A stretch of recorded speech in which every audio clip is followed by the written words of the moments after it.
Welcome back everyone. ये practice set number 19 है। ठीक है, इस टेस्ट सीरीज़ की प्लेलिस्ट बना रखी है, वहाँ पर टेस्ट नंबर 1 से लेकर 19 तक पहुँच सकते हैं। आने वाले जो भी टेस्ट होंगे वहाँ तक पहुँच सकते हैं। डिस्क्रिप्शन बॉक्स में लिंक है उसका। नव वर्ष में हम प्रवेश कर चुके हैं। आशा करते हैं कि 2026 2025 से बेटर होगा। चलिए स्टार्ट करते हैं आज का टेस्ट। सभी इंपॉर्टेंट प्रश्न। क्वेश्चन नंबर 1 है यहाँ पर, निम्नलिखित में से कौन सा युग्म सही सुमेलित नहीं है? ये उत्तर प्रदेश के शहर हैं जिस नदी के किनारे होंगे, और कोई गलत होगा, इसमें मिसमैच होगा। नोएडा हिंडन नदी के किनारे, मगहर अमी नदी के किनारे, बेतवा नदी के किनारे बांदा, और यमुना नदी के किनारे मथुरा। हिंडन नदी के किनारे मेरठ भी है, ठीक है, गाजियाबाद है, और ग्रेटर नोएडा है, नोएडा है, और क्या है, सहारनपुर भी है। तो पहला वाला तो करेक्ट हो गया। मगहर अमी नदी के किनारे, बेतवा नदी के किनारे बांदा नहीं है, ठीक है। बांदा तो केन नदी के किनारे है, और बेतवा नदी के किनारे है हमीरपुर।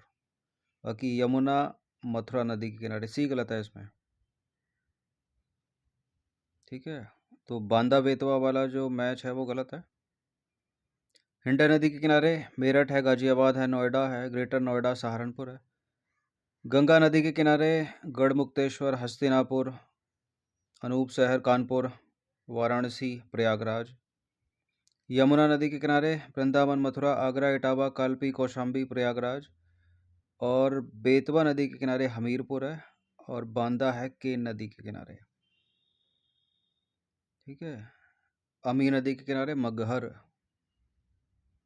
राष्ट्रीय कथक संस्थान से रिलेटेड दो स्टेटमेंट है यहाँ पर।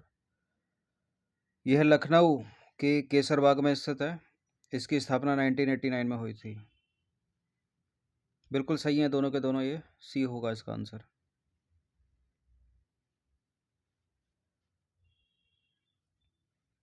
देखिए, राष्ट्रीय कथक संस्थान की स्थापना वर्ष 1988-89 में संस्कृति विभाग के द्वारा एक स्वायत्त संस्थान के रूप में की गई थी। यह लखनऊ के केसरबाग में है, ठीक है। मैच करने के लिए आ जाता है।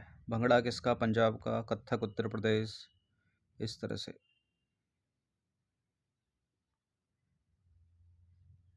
कुचिपुड़ी आंध्र प्रदेश, कथकली केरल। उत्तर प्रदेश की नौटंकी कला के संदर्भ में निम्नलिखित कथनों में से कौन सा कथन सही है? यह ऐतिहासिक, सामाजिक और लोक कथाओं पर आधारित एक लोक नाट्य कला है। इसमें काव्यात्मक संवाद अदायगी होती है। इसके ऐतिहासिक साक्ष्य हैं, और इसका उल्लेख जो है आईने अकबरी में भी है। पहला करेक्ट है, दूसरा वाला करेक्ट है, तीसरा वाला भी करेक्ट है। तीनों के तीनों सही हैं। डी है इसका आंसर। नौटंकी एक लोक कला है, और श्रांग की एक शाखा है। इसमें नृत्य और संगीत के साथ काव्यात्मक संवाद अदायगी होती है। नगाड़ा इसके प्रदर्शन के दौरान उपयोग किए जाने वाले आवश्यक साधनों में से एक है। इसका कथानक ऐतिहासिक, सामाजिक और लोक कथाओं पर आधारित है। इसके ऐतिहासिक साक्ष्य और इसका उल्लेख अबुल फजल की आईने अकबरी में किया गया है। यह वर्तमान में दो रूपों में प्रदर्शित किया जाता है, हाथरस रूप और कानपुर रूप। बहुत पूछते हैं आईने अकबरी किसकी रचना है? अबुल फजल की। निम्नलिखित में से कौन सा कलाकार बनारस घराने से संबंधित नहीं है? किशन महाराज, गिरजा देवी, भीमसेन जोशी, गंगूबाई हंगल। गंगूबाई हंगल किराना घराने से संबंधित है। भीमसेन जोशी भी किराना घराने से संबंधित है। बनारस घराने से गिरजा देवी और किशन महाराज तो नहीं है, पूछ रहा है तो नहीं हो गया। तीसरा और चौथा नहीं है, बी है इसका आंसर। पंडित किशन महाराज एक प्रसिद्ध भारतीय तबला वादक हैं, बनारस घराने से संबंधित है, और उन्होंने अपना जीवन हिंदुस्तानी शास्त्रीय संगीत को समर्पित कर दिया। गिरजा देवी की बात करें तो भारतीय शास्त्रीय गायिका, बनारस घराने से संबंधित थी। उन्होंने शास्त्रीय तथा हल्के शास्त्रीय संगीत का प्रदर्शन किया और ठुमरी की प्रतिष्ठा को बढ़ाने में मदद की। इस शैली में उनके योगदान के लिए उन्हें ठुमरी की रानी कहा गया, गिरजा देवी को। किराना घराने के पंडित भीमसेन जोशी पंडित भीमसेन गुरुराज जोशी, जिन्हें सम्मानजनक उपसर्ग पंडित के नाम से भी जाना जाता है, हिंदुस्तानी शास्त्रीय परंपरा में कर्नाटक के सबसे महान भारतीय गायकों में से एक थे। उन्हें ख्याल गायन के साथ साथ भक्ति आंदोलन की लोकप्रिय प्रस्तुतियों के लिए भी जाना जाता है। गंगूबाई हंगल की बात करें तो कर्नाटक के हिंदुस्तानी शास्त्रीय संगीत की ख्याल शैली की एक भारतीय गायिका थी जो अपनी गहरी और दमदार आवाज़ के लिए जानी जाती थी। गंगूबाई हंगल किराना घराने से संबंधित थे। ठीक है।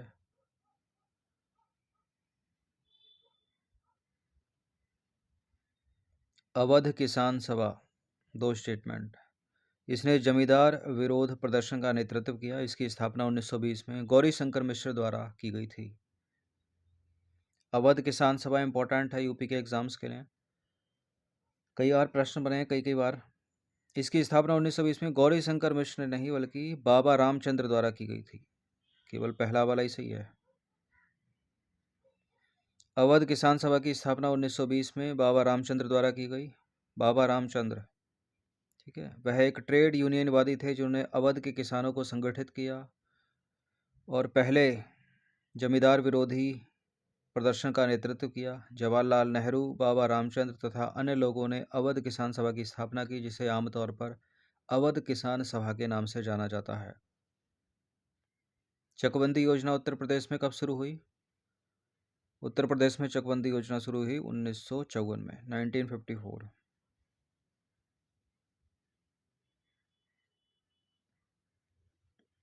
ठीक है। चकबंदी यानी कंसोलिडेशन। अलग अलग जगह पर बिखरे हुए जो खेत होते हैं किसी के व्यक्ति विशेष या किसान के, तो उन अलग अलग के बदले एक जगह पर ही उसी के बराबर खेत की भूमि जो है उसको दे दी जाए, यही चकबंदी है। उत्तर प्रदेश में चकबंदी योजना 1954 में मुजफ्फरनगर जिले की कैराना तहसील और सुल्तानपुर जिले की मुसाफिर खाना तहसील में शुरू हुई थी। सफल परीक्षण के बाद 1958 में यानी 4 साल के बाद चकबंदी योजना पूरे प्रदेश में लागू की गई। चकबंदी योजना के संचालन हेतु चकबंदी निदेशक या आयुक्त के अधीन चकबंदी निदेशालय का गठन किया गया। इस टेस्ट सीरीज़ की आप फुल टेस्ट पीडीएफ से जुड़ सकते हैं। यह नंबर है, इस पर कॉल या व्हाट्सअप करके। बाकी सब्सक्राइब रखना सिविल सर्विसेज स्टडी चैनल को। क्वेश्चन नंबर 7, निम्नलिखित नेताओं में से कौन 1931 में प्रयागराज और आसपास के क्षेत्रों में करबंदी आंदोलन से जुड़ा था? करबंदी यानी कर नहीं। 1931 में प्रयागराज और आसपास के क्षेत्रों में करबंदी आंदोलन से जुड़े थे जवाहरलाल नेहरू, लाल बहादुर शास्त्री, जयप्रकाश नारायण, सारे के सारे।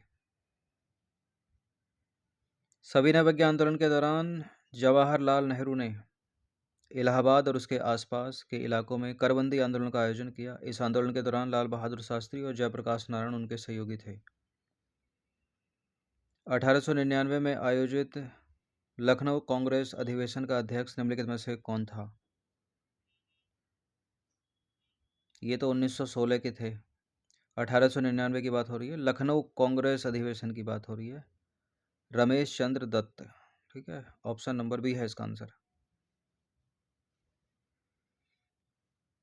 1899 में लखनऊ कांग्रेस अधिवेशन प्रसिद्ध अर्थशास्त्री रमेश चंद्र दत्त की अध्यक्षता में हुआ। इस अधिवेशन के दौरान कांग्रेस ने भू राजस्व के स्थायी निर्धारण की मांग की। क्वेश्चन नंबर 9 पर आ जाइए। भारतीय स्वतंत्रता संग्राम के दौरान राष्ट्रवादी पत्र प्रताप का प्रकाशन किसके द्वारा किया गया? किसने किया था प्रताप का प्रकाशन? गणेश शंकर विद्यार्थी ने। Option number C. अग्रणी पत्रकारों सह स्वतंत्रता सेनानियों में से एक गणेश शंकर विद्यार्थी थे। वर्ष 1890 में उत्तर प्रदेश के प्रयागराज, वर्तमान का प्रयागराज, उस समय का इलाहाबाद में जन्मे वो क्रांतिकारी हिंदी समाचार पत्र प्रताप के संस्थापक और संपादक बने। प्रताप का प्रकाशन कानपुर से हुआ। ठीक है, कानपुर में एक मेडिकल कॉलेज भी है इनके नाम पर, GSBM गणेश शंकर विद्यार्थी मेडिकल कॉलेज, और लखनऊ में KGMC। 10वां प्रश्न है, नीचे दो कथन दिए हैं, अभिकथन A और दूसरा है कारण R। नीचे दिए गए कूट का प्रयोग करके सही उत्तर का चुनाव करेंगे। अभिकथन ए में है कि पौधों की जो कोशिका भित्ति है वो मुख्य रूप से सेलुलोज की बनी होती है। कारण क्या है इसका? क्योंकि सेलुलोज एक जटिल पदार्थ है और पौधों को संरचनात्मक ताकत प्रदान करता है। चूंकि सेलुलोज एक जटिल पदार्थ है और पौधों को संरचनात्मक ताकत प्रदान करता है, इसलिए पौधों की कोशिका भित्ति सेलुलोज की बनी होती है। बिल्कुल करेक्ट है, दोनों के दोनों सही हैं। तो ए और आर दोनों सही हैं और स्पष्टीकरण भी करता है इसका, तो सी वाला ऑप्शन हो जाएगा। देखिए, पादप कोशिकाओं में प्लाज्मा झिल्ली के अतिरिक्त कोशिका भित्ति होती है। इंग्लिश में इसको सेल वॉल बोलते हैं। कोशिका भित्ति प्लाज्मा झिल्ली के बाहर स्थित होती है। पादप कोशिका भित्ति मुख्यतः सेलुलोज की बनी होती है। सेलुलोज एक बहुत जटिल पदार्थ है और यह पौधों को संरचनात्मक दृढ़ता प्रदान करता है। 11वां प्रश्न है, फिर से एक बार कथन कारण वाला प्रश्न है। कथन एक है कि पराधुनिया का उपयोग आमतौर पर दुर्गम स्थानों में स्थित भागों को साफ करने के लिए किया जाता है। कारण क्या है? पराधुनिया कम आवृत्ति वाली तरंगें हैं और बाधाओं की उपस्थिति में भी अच्छी तरह से परिभाषित पथों पर गमन कर सकती हैं। बिल्कुल, पराधुनियों का उपयोग आमतौर पर दुर्गम स्थानों में स्थित भागों को साफ करने के लिए किया जा सकता है। कैसे किया जा सकता है? क्योंकि पराधुनिया उच्च आवृत्ति वाली तरंगें हैं, कम आवृत्ति वाली थोड़ी हैं। तो गलत हो गया दूसरा वाला, पहला वाला सही है। तो ए बनेगा इसका आंसर। ए सही है, आर गलत है। पराधुनिया जो हैं उच्च आवृत्ति वाली तरंगें हैं, ठीक है। पराधुनिया अवरोधों की उपस्थिति में भी एक निश्चित पथ पर गमन कर सकती हैं। उद्योगों तथा चिकित्सा के क्षेत्र में पराधुनियों का विस्तृत रूप से उपयोग किया जाता है। पराधुनियाँ प्रायः उन भागों को साफ करने में उपयोग की जाती हैं जिन तक पहुंचना कठिन होता है, जैसे सर्पिलाकार नली हो गई, विषम आकार के पुर्जे, इलेक्ट्रॉनिक अवयव आदि। जिन वस्तुओं को साफ करना होता है उन्हें साफ करने वाले मार्जन विलयन में रखते हैं और इस विलयन में पराधुनिया तरंगें भेजी जाती हैं। उच्च आवृत्ति के कारण धूल, चिकनाई तथा गंदगी के कण अलग होकर नीचे गिर जाते हैं। इस प्रकार वस्तु पूर्णतः साफ हो जाती है। तो विकल्प ए करेक्ट होगा। क्रोमोसोम के संदर्भ में हिंदी में गुणसूत्र बोलते हैं इसको। केंद्रक में क्रोमोसोम होते हैं जो कोशिका विभाजन के समय छड़ाकार दिखाई देते हैं, यानी रोड शेप्ड। और जो क्रोमोसोम होते हैं वो डीएनए और कार्बोहाइड्रेट के बने होते हैं। पहला वाला करेक्ट है, दूसरा वाला गलत है, क्योंकि क्रोमोसोम जो है वो डीएनए और प्रोटीन के बने होते हैं। केंद्रक में क्रोमोसोम यानी गुणसूत्र होते हैं जो कोशिका विभाजन के समय छड़ाकार दिखाई देते हैं, यानी रोड शेप्ड। क्रोमोसोम में आनुवंशिक गुणों की जो सूचना होती है वो माता पिता से डीएनए अणु के रूप में अगली संतति में जाती है, ठीक है। डीएनए का पूरा नाम है डीऑक्सीराइबो न्यूक्लिक अम्ल। क्रोमोसोम जो है वो डीएनए और प्रोटीन के बने होते हैं। डीएनए अणु में कोशिका के निर्माण और संगठन की सभी आवश्यक सूचनाएं होती हैं। इनमें से कौन सी बीमारी वायरल बीमारी नहीं है? वायरल बीमारी यानी वायरस से होने वाली। खसरा वायरस से होता, रेबीज वायरस से होता, पोलियो वायरस से, तपेदिक या टीबी, दोनों याद रखिएगा। माइक्रोबैक्टीरियम ट्यूबरकुलोसिस से होती है, जो बैक्टीरिया है एक। खसरा, रेबीज, पोलियो वायरल बीमारी हैं, जबकि तपेदिक या टीबी एक जीवाणु बीमारी है। तपेदिक आमतौर पर फेफड़ों को प्रभावित करता है। यह रोग माइक्रोबैक्टीरियम ट्यूबरकुलोसिस बैक्टीरिया के कारण होता है और बहुत ही जानलेवा बीमारी है भी। नंबर 14 पर आ जाइए। निम्नलिखित में से कौन सा विटामिन वसा में घुलनशील है? वसा में कौन घुलनशील, जल में कौन घुलनशील, ये सब पता होने चाहिए। BC जल में घुलनशील है और ADE ये जो है वसा में घुलनशील विटामिन है, ठीक है। विटामिनों के रासायनिक नाम भी पता होने चाहिए।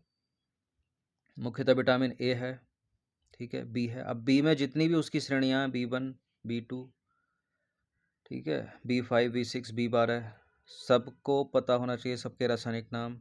उसके बाद C है, D है, E है और K है।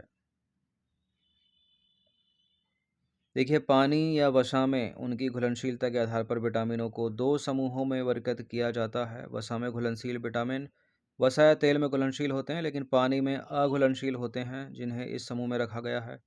वसा में घुलनशील vitamin vitamin A, D, E और K ये लीवर और वसा ऊतकों में जमा होते हैं, जबकि पानी में घुलनशील विटामिन B और C हैं। पानी में घुलनशील विटामिन को आहार में नियमित रूप से शामिल किया जाना चाहिए क्योंकि वे मूत्र यानी यूरिन में आसानी से उत्सर्जित हो जाते हैं। हमारे शरीर में संग्रहित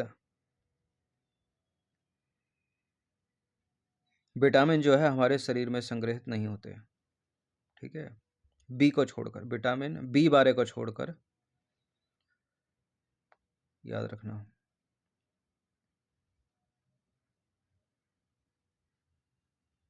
विटामिन जो है हमारे शरीर में संग्रहित नहीं होते। विटामिन जल में घुलनशील जो विटामिन है वो हमारे शरीर में संग्रहित नहीं होते। ठीक है, लेकिन विटामिन बी 12 को छोड़कर बाकी जो बी वाली हैं जितने भी हैं वो होते हैं। नहीं, वो नहीं होते, विटामिन बी 12 होता है केवल। स्टोव की बाती में मिट्टी का तेल किसके कारण चढ़ता है? स्टोव की बाती में मिट्टी का तेल चढ़ता है पृष्ठ तनाव के कारण। स्टोव की बाती में मिट्टी का तेल चढ़ना तेल के पृष्ठ तनाव के कारण होता है। दीपक की बाती में कई छेद होते हैं जो कोशिकाओं के रूप में काम करते हैं, अतः कोशिकाओं में मिट्टी का तेल बढ़ता रहता है। दर्पणों के संदर्भ में निम्नलिखित कथनों में से कौन सा कथन सही है? उत्तल दर्पणों यानी कॉन्वेक्स मिरर का उपयोग कारों की हेडलाइट्स में रिफ्लेक्टर के रूप में किया जाता है। अवतल दर्पण यानी कॉनकेव मिरर का उपयोग ऑटोमोबाइल वाहनों के पीछे देखने वाले दर्पण के रूप में किया जाता है। देखिए, ऊपर का नीचे, नीचे का ऊपर लिख रखा है इसमें। ऑटोमोबाइल वाहनों के पीछे देखने वाले दर्पणों में उत्तल दर्पण है, और कारों की हेडलाइट में जो है वो अवतल दर्पण है। कारों की हेडलाइट में अवतल है, तो दोनों के दोनों गलत है। और जो डेंटिस्ट होते हैं उसमें भी अवतल दर्पण है। जो हजाम होता है, शेव वेव करता है, उसमें भी अवतल दर्पण है।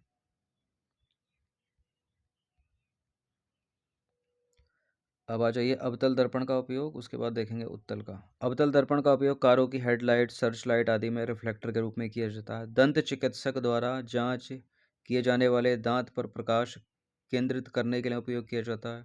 चेहरे की बड़ी हुई सीधी छवि प्राप्त करने के लिए शेविंग दर्पण के रूप में किया जाता है। सौर विकिरण को केंद्रित करने के लिए सौर ताप उपकरणों में किया जाता है। इसके विपरीत उत्तल दर्पण का उपयोग बड़े स्टोरों या सामुदायिक हॉलों में रखे गए खोज दर्पणों में, ऑटोमोबाइल के रियर व्यू दर्पण के रूप में।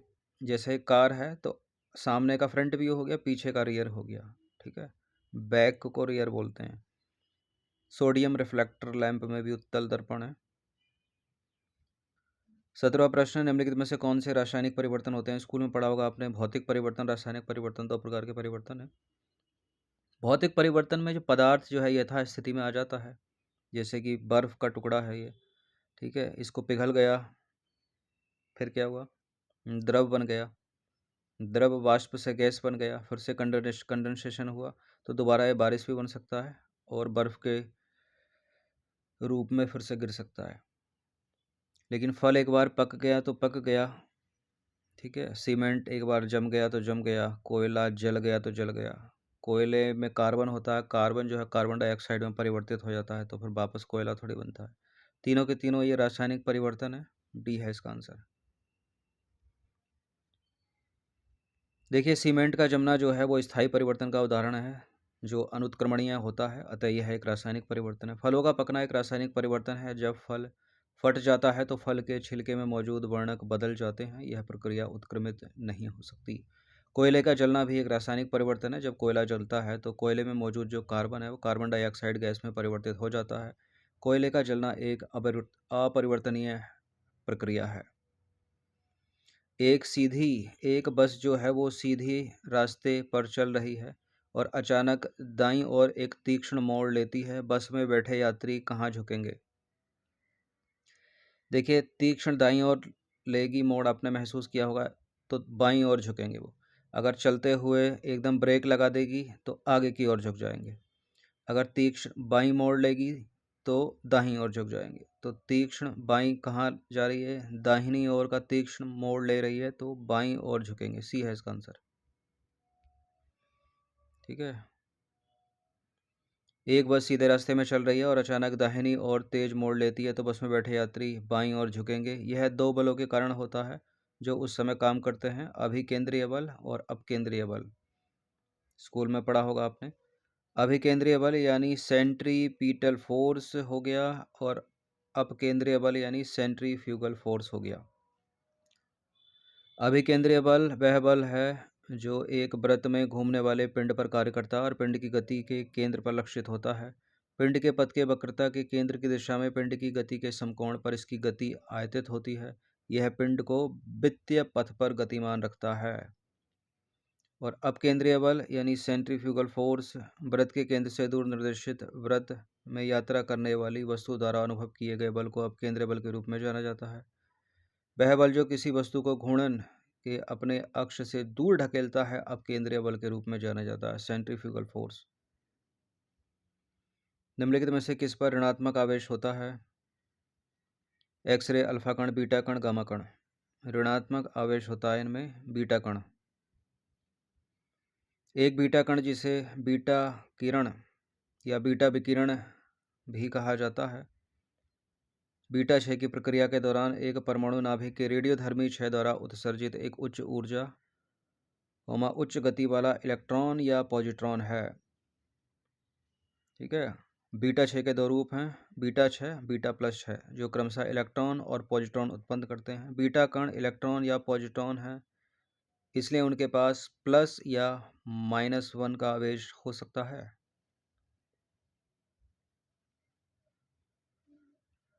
अंतिम प्रश्न 20वां प्रश्न है, प्रकाश की गति निम्नलिखित में से किस माध्यम में न्यूनतम होगी? प्रकाश की गति अधिकतम होती तब निर्वात में अधिकतम होती है और न्यूनतम किस में होती है? ग्लास में, कांच में। तो हीरे में होती है, तो सी हो जाएगा, कांच। प्रकाश की गति निर्वात में सर्वाधिक होती है, ठीक है, और हीरे में जो है वो न्यूनतम होती है। प्रकाश की गति अपवर्तनांक के व्युत्क्रमानुपाती होती है। निर्वात में प्रकाश की गति का किसी माध्यम में प्रकाश की गति के अनुपात को उस माध्यम का अपवर्तनांक कहते हैं। इसे निरपेक्ष अपवर्तनांक भी कहते हैं। निर्वात का अपवर्तनांक 1 होता है, ठीक है।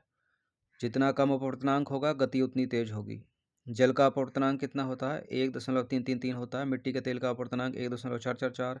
चकमक कांच का अपवर्तनांक 1.65, ठीक है। और हीरे का अपवर्तनांक होता है 2.42। अतः हीरे में प्रकाश की चाल न्यूनतम होती है। हीरे के माध्यम से गुजरने पर प्रकाश की गति में निम्न परिवर्तन होता है, ठीक है, जो है एक इक्वेशन बनाकर ये, जिसको याद रखने की आवश्यकता है नहीं। हीरे से गुजरने पर प्रकाश की गति 59% तक कम हो जाती है। तो हीरे में सबसे कम होती है प्रकाश की गति, या कांच में न्यूनतम होती है प्रकाश की गति, और अधिकतम वैक्यूम में होती है प्रकाश की गति।